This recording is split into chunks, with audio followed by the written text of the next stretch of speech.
Okay, so my course was a professional development for educators, and it was called Inspire Her.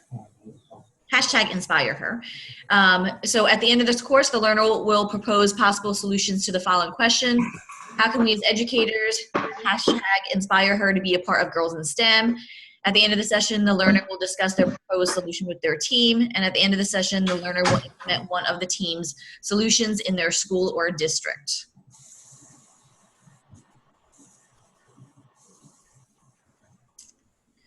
So I started with this of looking at the photos of Darwin, Einstein, Mendel, and Newton. What are some things that you noticed? And it just goes through a checklist of they're all geniuses, dedicated to the job, innovative, curious, profound scientists, and they're all male. And then lesson 2 is talking about previous studies that have been done. So one study in 1957, Mead and Metro, they conducted a study with high school students. They asked these kids what they thought a scientist looked like, and most of them responded, old, nerdy, white men. So another study was done in 2010, and they interviewed male and female children. And when they were asked to name male scientists, they were able to name a lot, but then they couldn't name female scientists. And then during one group that was interviewed, some of the boys said that girls wouldn't make good scientists because they only liked fashion and makeup. They also said that if girls pursued a science field, they would just break their nails doing experiments.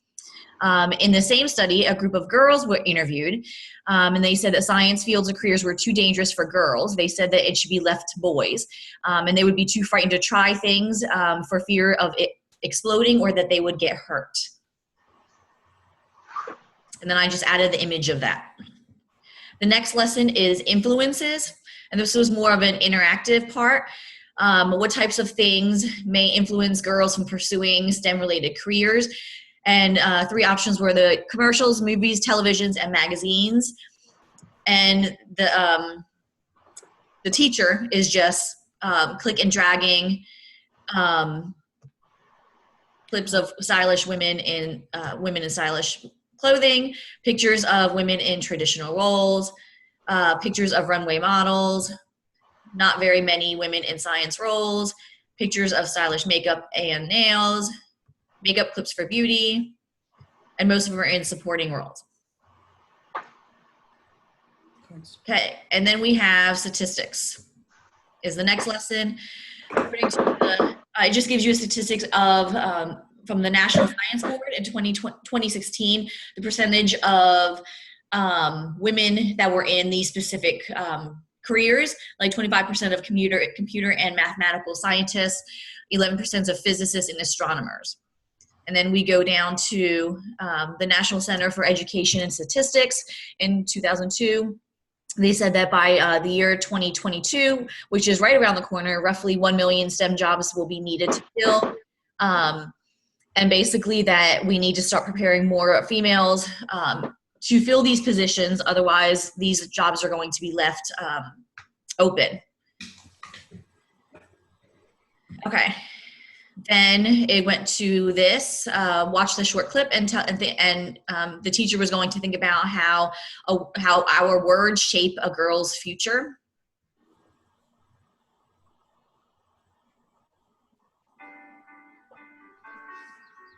Who's my pretty girl?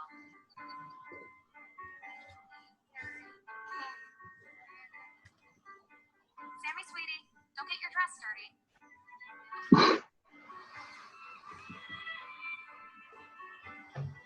Sam, honey, you don't want to mess with that.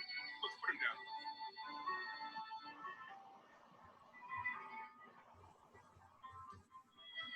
Samantha, the project has gotten out of control. Whoa, be careful with that. Why don't you hand that to your brother?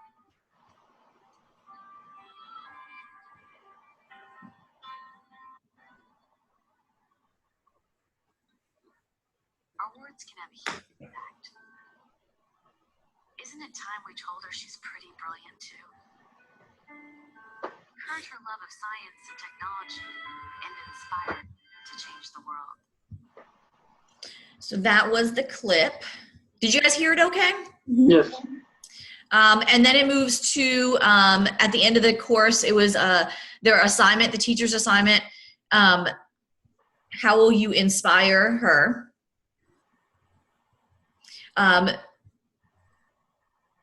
Oh, I was like, it's not actually all showing up. That's weird. So basically they are going to talk about and talk about their ideas, how they can inspire girls at their school or in their district to pursue STEM related fields. And then they were going to take back one of the suggestions and try to integrate it either in their classroom, their school, or their district. And then I added a reference page since a lot of it were research. And in case any of the teachers wanted to know where it came from. And that is it. Any questions?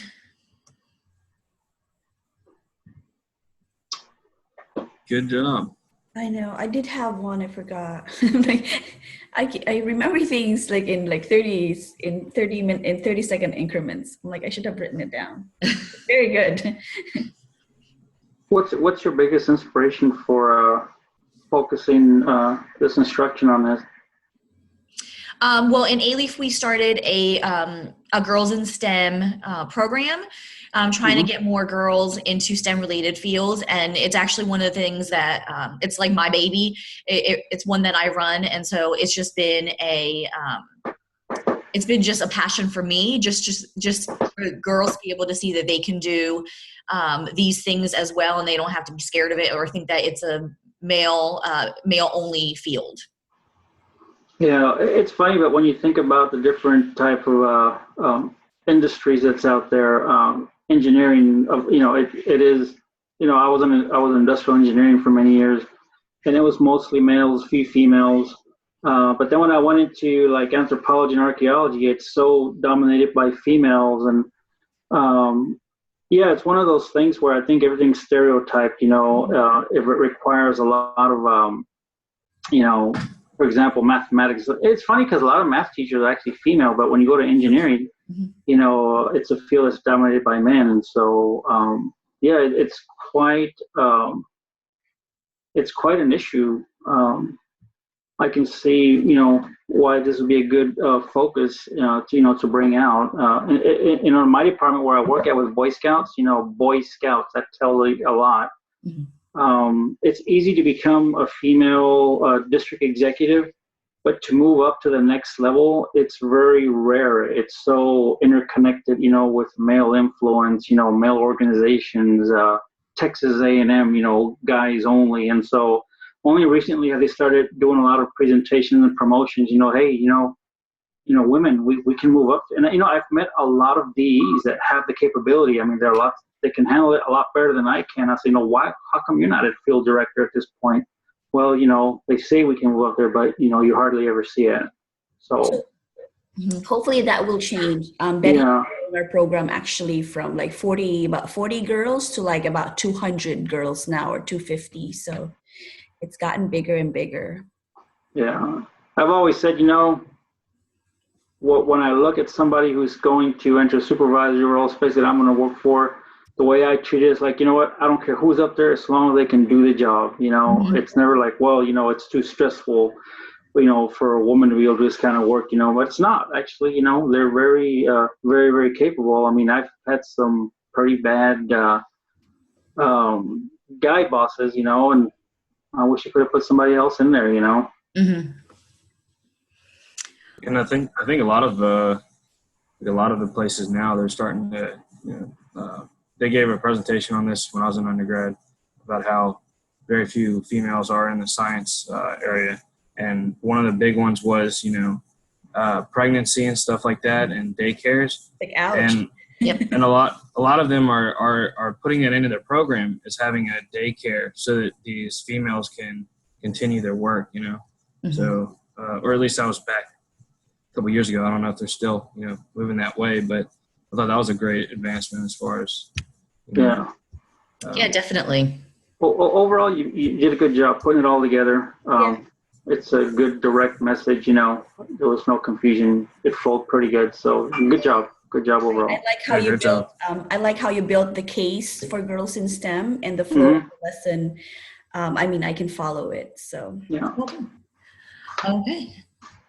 I'm Good gonna- job. Oh, sorry. Go ahead. Good job.